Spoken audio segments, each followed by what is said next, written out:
We shall now go on to our next session on leadership topics. And we have Dr. Maipal Sachdev to join us, but I think he's held up in the meetings. Dr. Devashish Bhattacharya. I would want Dr. Arvind Srinivasan to be there. Dr. RDR. Dr. Arvind, you can't be sitting behind the tall. If I see you, you have to be in the front row. Dr. Girish, Dr. Avinash, Dr. Suhas Aldipurkar, are you there? Dr. Debashish, very nice to have you, sir. So, no. He's a young leader. He has to be there. He has to feel he has paid for the trip.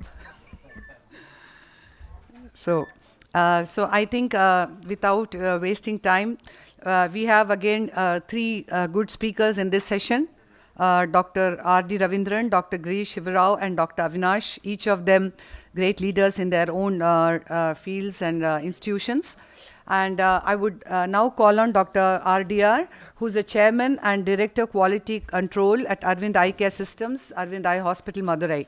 And he is going to talk on something very difficult. I don't know how he's going to address that. How do I ensure that my value system reaches my employees till the bottom of the ladder?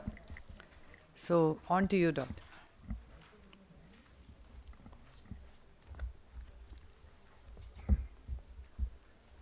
Thanks, Dr. Chitra, for this opportunity to talk. The last session, I think we had a lot of discussion on this particular area, so which makes my talk also a little bit easier.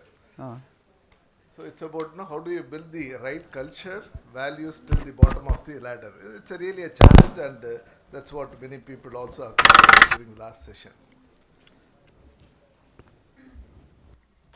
It's not moving.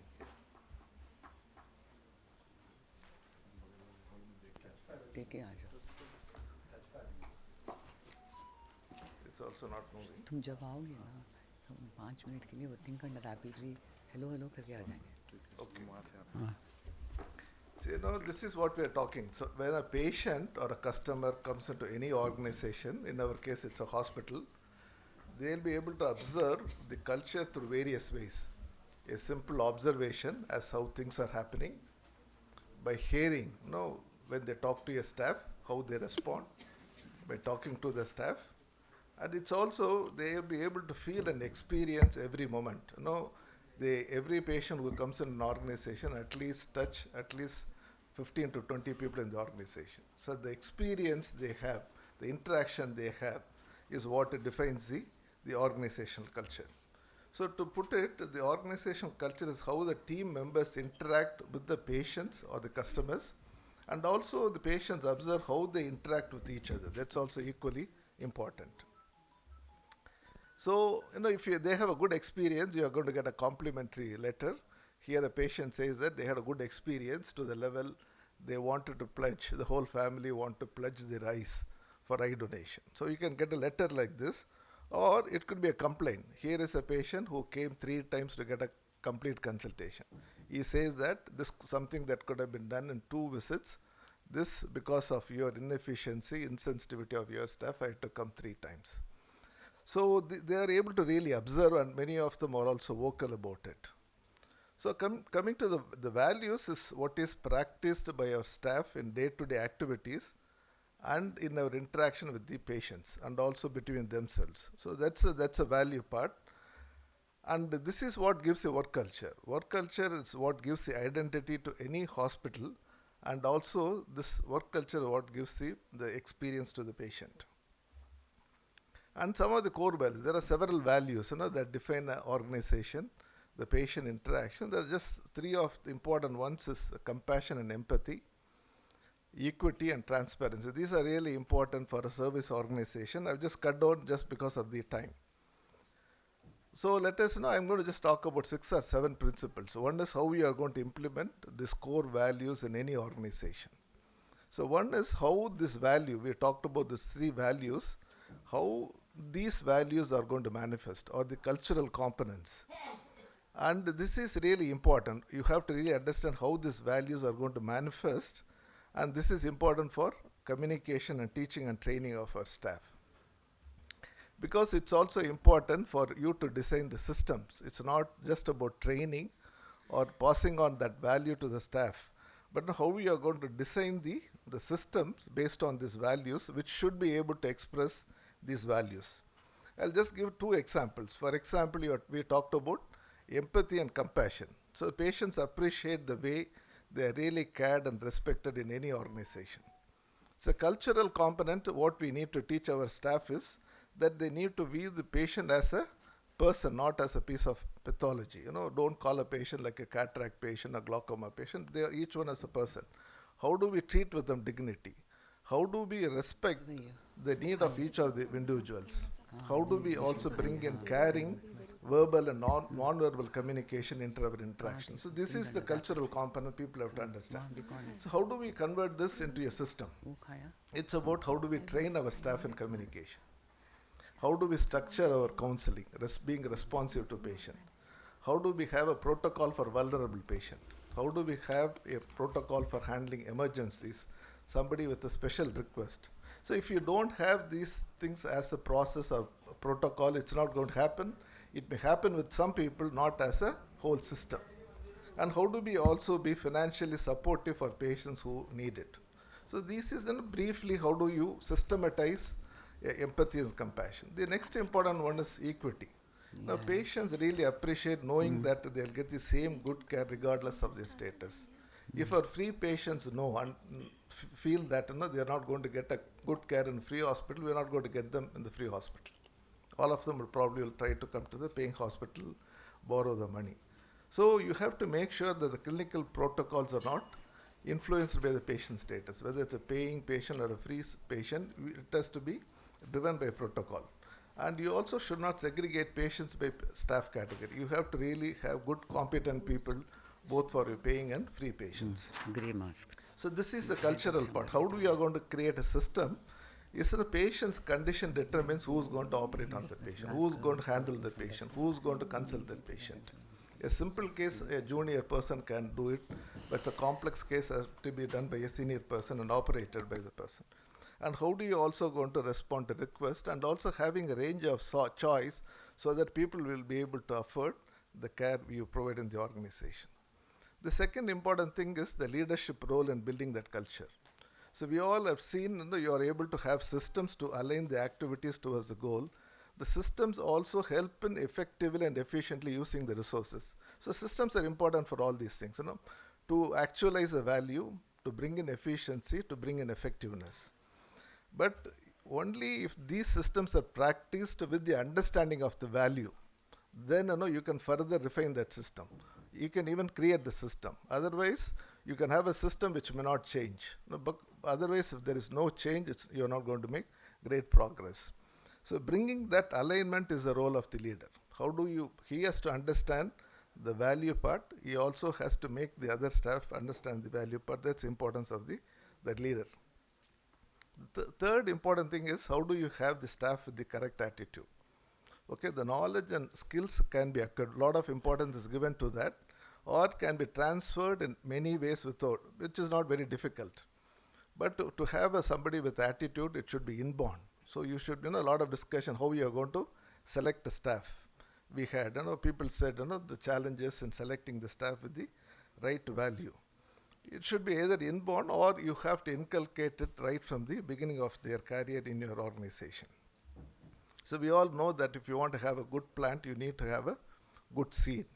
So when you select a staff, you have to look at the value fit than the skill fit. Look at the value of a person. Have a way. So when we have a fellowship training, we don't have any say on the postgraduate selection. It's all done by the government. But when a fellow comes, they spend 3 or 4 days in the organization. It gives time for the person to understand and evaluate us, and it also gives us a time to evaluate that person. So always do the value fit over the skill fit, and there's a lot you can talk about that, how it is done.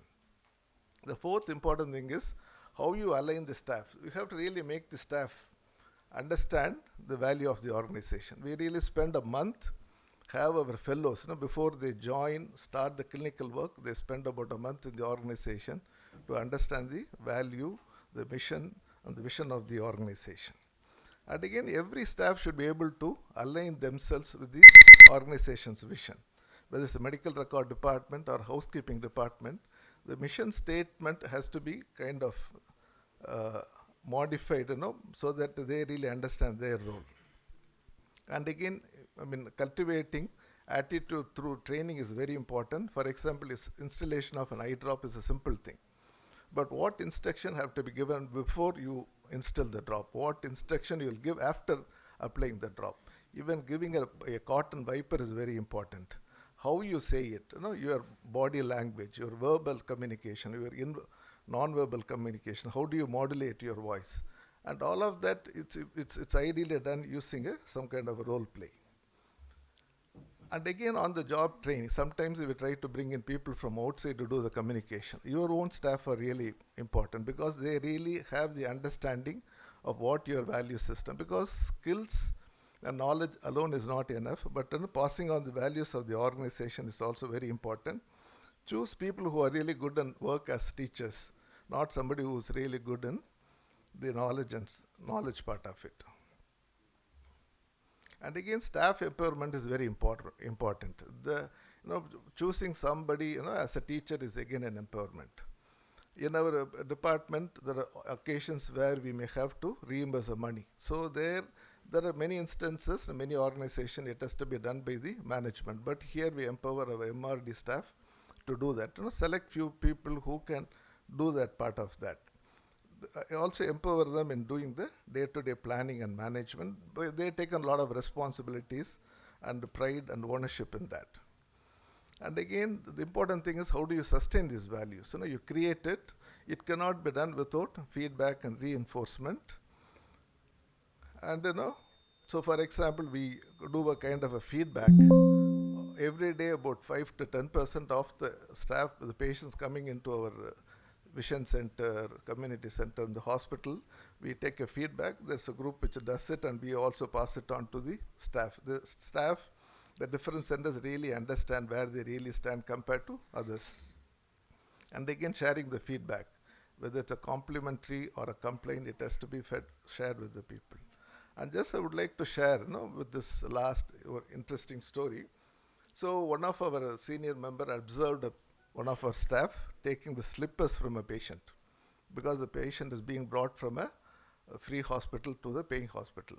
This man was wondering why she has to take the slipper of a patient. When the person asked, the staff said, I gave the slippers to the patient because it was very hot outside.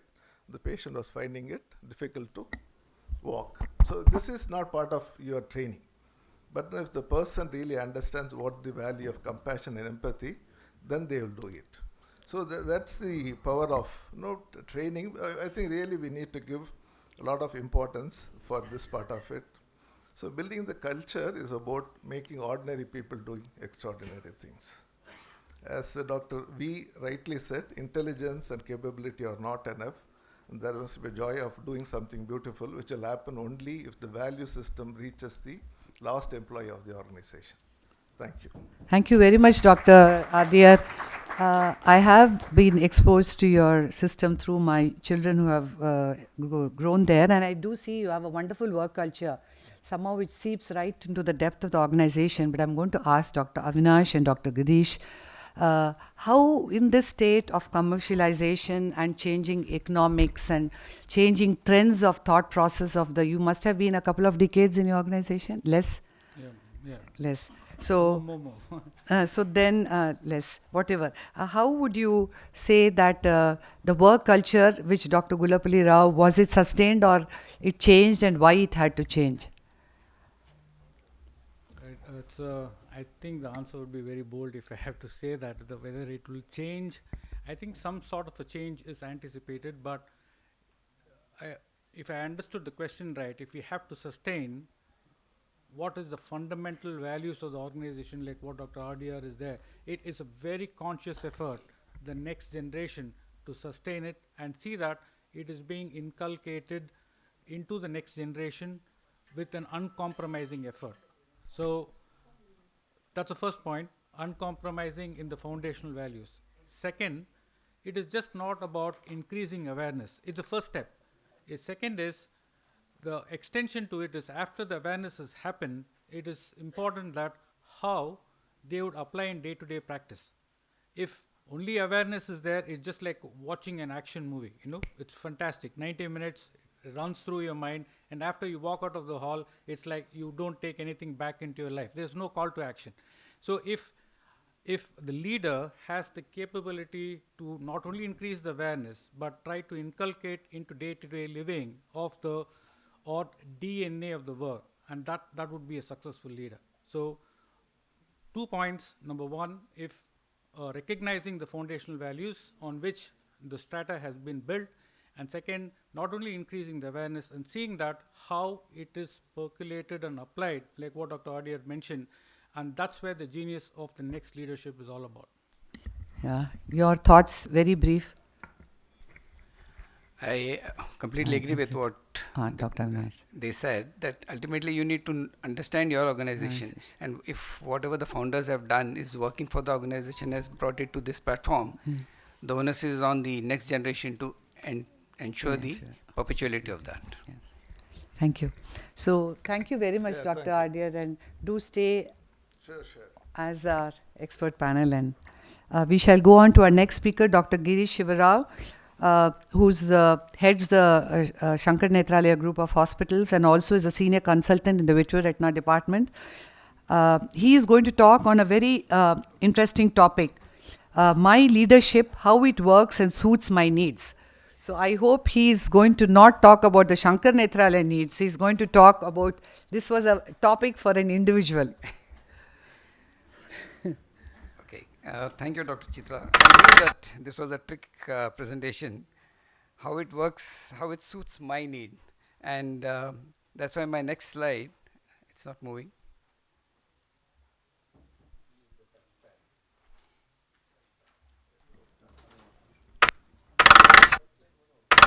It's not working.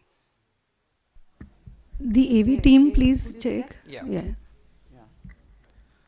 So I thought that a more apt talk would be how my leadership suits the organizational needs, because I think as a leader it's very important to understand it's not I, it's we. So if the leader can modify himself first to the organizational needs, then down the line he will be able to modify the organization to the vision that he is carrying. So I think first step to anything is to understand what the organization is all about, and how do we define a leader. I mean, there are loads of characters for a leader, and all of us have this in some proportion. So how do we then identify who is the leader for a particular organization? Ultimately depends on what is the need of a particular organization. If it's an organization which is just coming up, probably they need a lot of a visionary kind of approach, whereas if you have an organization which is already well oiled and working fine, you'd need different skill sets. But having said that, there are some absolutely non-negotiable characteristics which any leader should have, and that is a sense of calling, because you are doing something which is beyond what you have been taught as a clinician. Ability to communicate, creativity in problem solving, being generous, at the same time consistent. So I think these are all an absolute must for any leader.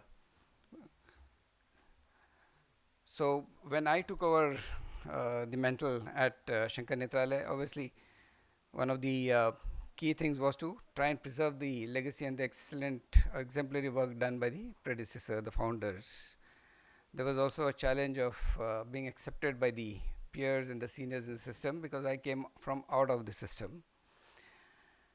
Any organization also always has that divide between the medical and the non-medical, and I think the biggest balancing act for a leader would be to try and bridge this and see to it that they are almost like two wheels of a vehicle and move synchronously.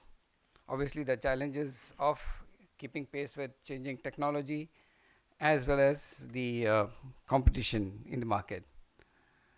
So as I said, in our case it was more of passing the baton and not the buck.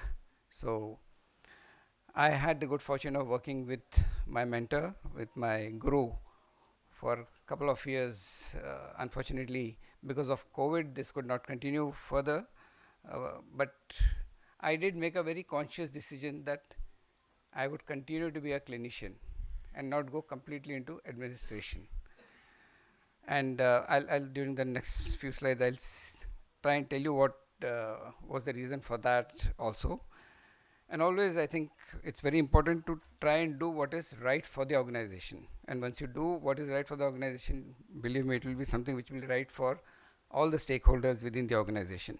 And as a leader, we should always try and look at the macro picture. Don't try to get into day-to-day man management and problem solving on a micro level. Leave it to the next step leaders in the system. So as I said, leadership is not about a position or an entitlement. It is an action and example. And one of the reasons why I did make a conscious effort of continuing as a clinician. And as a clinician, I am actually reporting to the head of the department of retina. So it's a very complex hierarchy. I am heading the organization, but within the department, I am reporting to who is the head of that. That way, you have a culture where everyone is responsible for his or her own actions. I think this slide really doesn't need to be spoken much about, but these are two very stark examples of how a leadership works. The gentleman on the right of your screen was as successful as the gentleman on the left, but absolutely contrasting styles of leadership. One was the calm, known as the Captain Cool, who did most of the man management from the back, not just because he was the wicket keeper, but also he took the back seat and let people express themselves. Whereas the other one was the epitome of aggression, which probably defines the Indian sporting culture nowadays. He was the one who had the aggro on your face. But mind it, both of them inspired their team to levels of success which Indian cricket has not seen. And some of the players in both the teams were common. So they responded equally well to a leader who was calm and quiet, as well as to a leader who was aggression personified. How many of you would be able to identify this gentleman on the picture here? Anyone? Yeah, I could hear that. So that's Mike Brierley, the most successful English captain. I'm trying to just bring a different facet to it. The numbers that you see is his average as a batsman in the team was only 23%. And mark my word that with that kind of average, a batsman in current age would probably not last more than 4 or 5 tests in the system. But this man continued to captain England for 5 years and was one of the most successful captains of England. So you need not be the top person in the organization, one who knows all and does all, as long as you have the man management skill to inspire people to do what they do best. So obviously, as I said, my task here was to try and unite this force cohesively so that we share the same dream that our mentor had and try and be as open a communicator, because I think one cannot underplay the importance of organizational communication skills across all parameters in the system, because that's the only one which will give a very clear picture to each and every stakeholder and give them the confidence that what they're doing is really being appreciated, or as Dr. Ravindran said, any criticism which comes into the system is also looked at a very broader picture and corrective steps are taken. What has also been a conscious effort is to look at delegation of powers to the next generation. So there is always a forum now for innovative ideas to be explored in the system, and a lot of emphasis on timely execution of all the ideas. As a leader, one also needs to be the judge at most of times, and I think what I've learned from one of my predecessors was listen to all the disputes, listen to everyone, but do not make a decision in haste. So I think that has helped in resolving most of the difference of opinions that do creep up in an organization which is 3,000 plus in terms of manpower. And obviously one needs to be abreast with all the systems. So we have made a conscious effort to look at our competition, look at the market forces, look at what the patient demands, and try and be ahead of the curve in terms of being relevant in the present day practice. We also did have challenges when there were sudden vacuums when our senior management staff put in the papers, but I think the beauty of some of these old time institutes is we don't realize that we have talent within our system. We don't need to search outside, and one of the ways we did was to empower these people to take up leadership position in the system.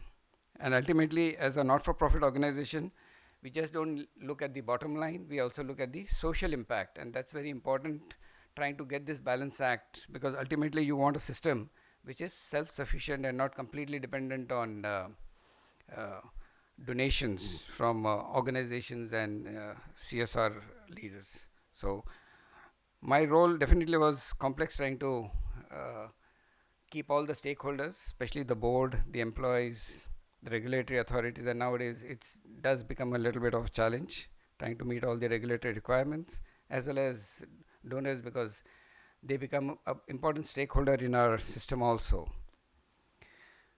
So the challenges ahead is definitely trying to identify the next level of leadership within the system, trying to retain some of the key talents which are there in the system, because ultimately what is important for an organization is only as good as its doctors or the employees there.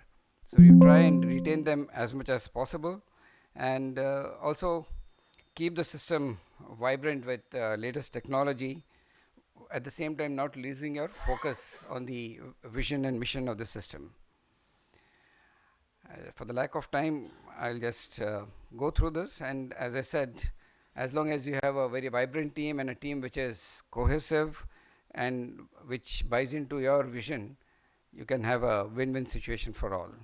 And as I conclude with what Steve Jobs said, management is about persuading people to do things they do not want to do, whereas leadership is about inspiring people to do things that they never thought they could do.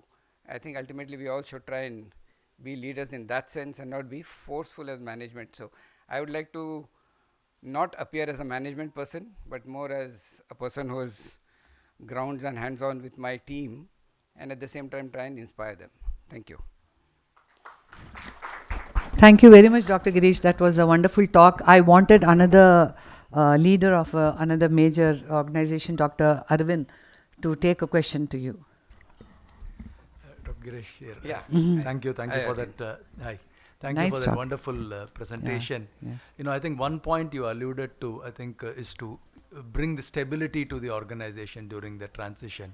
What was the challenges that you faced, and where do you see the opportunities? Because you are taking from such a visionary leader who kind of took Indian ophthalmology to greater heights, and then you come in as an outsider. So it will be good for us to hear what were the challenges and opportunities. So though in the technical term I was an outsider, but I really wasn't an outsider, because I did my post-graduation and then I was with a sister concerned organization, Ganpati Netralaya. So there was a lot of interaction, interplay, and Dr. Badrinath and some of the board members were also board member of the other organization. So the ethos and the culture was there. The biggest hurdle for me was the acceptance by the team, especially because I was heading an organization which had all my teachers, my professors, and so suddenly it gave me a time when I was into the system for 2-3 years. So trying to build up that bond and trying to give the people a sense of what I was looking at. So I didn't want to come and impose new ideas and do something radical to make a name for myself within a short time. My biggest challenge was to make them understand that I am here only to ensure what is happening to be continued, and I think I was able to convey that. Thank you, Dr. Girish. So we shall move on to our next speaker, Dr. Avinash Patanjay, who's a Director of Education for the LV Prasad Group of Hospital and also senior Vitturatna consultant, and he is going to talk on another very important topic: how to ensure growth in my organization. On to you, Dr. Avinash. Dr. Girish, your talk was good. Dr. Kumar, I would want you to stay awake and take a question to him after this. Right. Again, thank you, Chitra, and the members of the ARC for giving me an opportunity here. And greatest learnings happens in one's own life. And a couple of years before, understanding this philosophy made me think about how I could reflect in my last 25 years and make some sort of an life lessons which I would have gained in the last 25 years. So I would circle around from the time I went into my fellowship period, working with stalwarts, understanding them, made me understand or grain into me that learning is going to be a lifelong process, especially the profession what we are in. I was at that point of time made me understand about it. And second, when I entered from Shankar Nethralaya to L.V. Prasada Institute, got inspired by the founding chairman, I could understand that whatever we do, immerse yourself completely with your heads, hand and heart, so that you have your signature at the end of it in whatever you do. That was something which got into me. By looking at him, it was inspirational. And when I got into the administrative realm, I could very well understand that it is all about how to make people far better than what they were when you first saw them. So those were 3 lessons which I could decipher, making the sense that life is something, an important learning, which it throws at you every time, but we just have some time to reflect about it. Now, today's talk is just going to focus on learning is a lifelong process. Many of us know about it, and everybody has a purview to look at it in the way which suits them the most. I am going to play through you what I have understood as learning is a lifelong process in my own mind.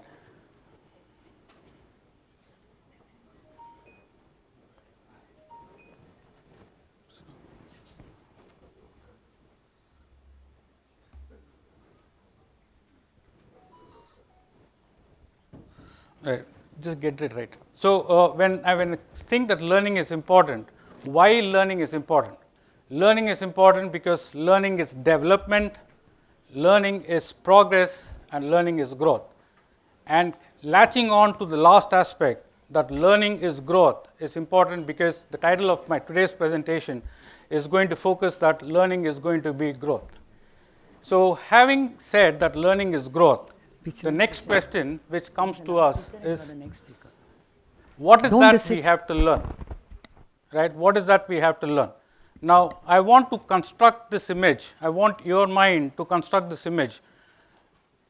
On the left hand side, you want something which you have to learn from the professional aspect, and on the right hand side, you have to learn something which is foundational or fundamental. Now, everybody says that you have to keep learning, but things gets much clearer, but if one understands what is that you have to learn. Yeah, thank you. Now, I told you about the right hand side, the foundational skills are important. So, when I talk about foundational skills, this does not matter which profession you are in, whether you are an engineer, a medical professional, or you're an artist, or you're in literature, you're an archaeologist, or whatever it might be, it does not really matter. So, the foundational skills are like the real foundations of the strong constructions which you can build. The stronger the foundation, so should be the building as tall as it can get. The weaker the foundations, you can't have a very strong construction being made. And why I said that it does not, it transgresses all the professional scale or all the professional degrees which we have, because if we are good in what these things, what we have just written on the right hand side, you can do good in anything what you really want. So having said that, what are the foundational skills? It starts with observational skills. And what is observations all about? And we know in medical profession, we start by saying your mind, your eyes will see what the mind knows. That's the preliminary form of it. But the completeness comes when your eyes will see what the mind does not know, and that's where the novel observations are made. It is totally unprejudiced to get to an observation where your mind does not know, but you have to have a start, but the circle gets completed when your mind or your eyes will see what the mind does not know. That's a total behavioral shift what is required. So, having spoken about observational skills, next I would look at the curiosity. Why curiosity is important? Be curious as a child, we all heard about it, and curiosity is all about asking questions. Again, creating the environment in one's own mind or being totally non-prejudiced about it is extremely important. It's not about answers, it's just about asking the questions, however naive it can get. And once we have that, the questions, the right questions coming up in the mind, then there can be another time and place where we can invest ourselves in understanding what the answers to these questions can be. And that forms the element of critical thinking. So, there are thinking can last or can be subdivided in many ways. Critical thinking is one aspect of it. Now, why thinking is important? Today's day and age, we have data available to us in all forms. How do we create a story around the data is what is important. Now, if you go to any meeting or you read any article, you have a complex graph and chart thrown at you, and you can read these numbers which are there, but are the numbers important or the story behind the numbers is important? That's what makes the winning difference. So, critical thinking is all about making understand how we can build the story behind the data what is seen in front of us. And the next skills which is important is known as communication skills. Why communication skills is important? Now, here where you try to understand if Shakespeare has to deliver a lecture, how would it get, right? He would be delivering the lecture which in English as one of the finest English lecture, but how much he would be able to convey what he has in mind to the person who is listening. You need a book to understand what he is trying to talk. It is not about vocabulary, it's about the capability of the person to put what is there in mind in the simplistic terms to the person who is listening out there, and that's the communication skills which someone has to learn about it. And fourth, it's about collaborative skills. And why collaboration is important? Now, even in medical field or profession, most of the learning happens from peers. And when we learn from our peers, 50 to 60% of it happens from shoulder to shoulder learning, and that's peer based learning, and that happens because of collaboration. And if we are not, if we live on our own silos and we are not able to collaborate, it hinders our development, growth and progress, because we lose a big component of learning there, and that's why collaboration is important. And last is creativity. Why creativity is important? Creativity is nothing but close to divinity, right? So, we all have read that there was this particular person who was the creator of this universe. He created the universe for 6 days, on 7th day he took rest, depending upon the type of belief one can have. But there was a creator who created what it is today. That's the reason why it is very close to divinity, because they are able to do something different which is not seen, not heard, not felt before. So, creative skills can be and all of us have it. All of us have it, because otherwise evolution would not have happened. We would have been Neanderthal, what we were many, many thousands of years before. Through a natural process of evolution, creation does happen and creativity gets imbibed into us. And all of these, if you have to reconstruct another image in your mind, you just think about as an app. You have a smartphone with you and all these apps are there. It's all free download. You just have to see how much you can explore each of these, and if you have to attach a meter to this, you have to see how much it can move itself. The needle can move itself to 80 to 100% of its utility, and that's where you can have given all these apps which have been free downloads to you, utilize as much as possible. So, starting from observational skills, curiosity skills, critical thinking skills, communications, collaborative and creative skills, these are the fundamental skills. So, if we have a very good fundamental skills, so also would be the growth what it is. Pun intended, today's day and age, if you are very good in the fundamental skills, you can also be called fundamentalist, right? So, now let's move to the left hand side, right? It's about your professional skills. So, about professional skills, every profession, let's get back to ophthalmology itself. For a vitreoretinal surgeon or for a cataract surgeon or for a corneal surgeon, so there are some clinical skills involved and there are surgical skills involved, there are diagnostic skills involved. So, if we can understand all of these, that for each profession there are certain specific skill sets or competence which are involved, which we have to gain. It would just get augmented if we have enough of these.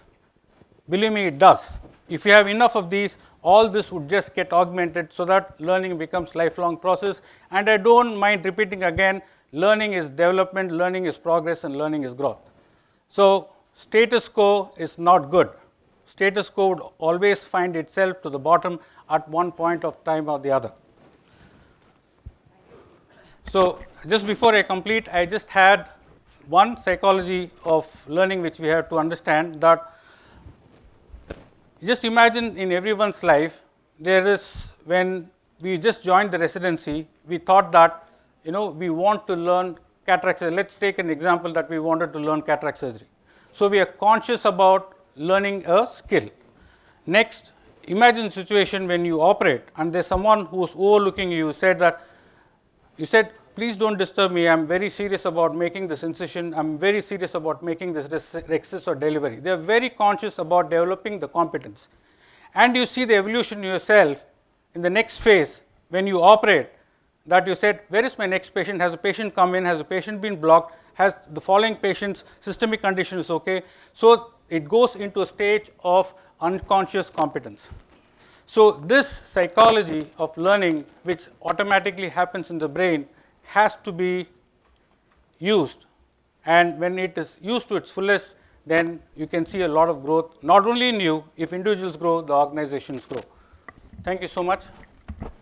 Thanks a lot, Dr. Avinash, for throwing light onto very many aspects of growth of an organization. Do you have, sorry, I'm just taking one question. Do you have non-medical faculty in leadership roles? Because I understand from the way you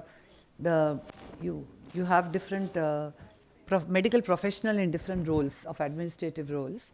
Do you have non-medical people also in the administrative roles, in the senior roles? Yes, we had. We still continue to have. He has become the vice chairman emeritus. So, he had moved in from Cognizant.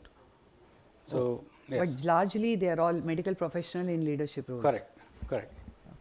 Yes, Kumar, I wanted you to. A very nice presentation, sir. Only one very basic, simple question is it better to have every individual multitasking to the best, or is it better to have some individuals who are good at a particular thing do the job the best?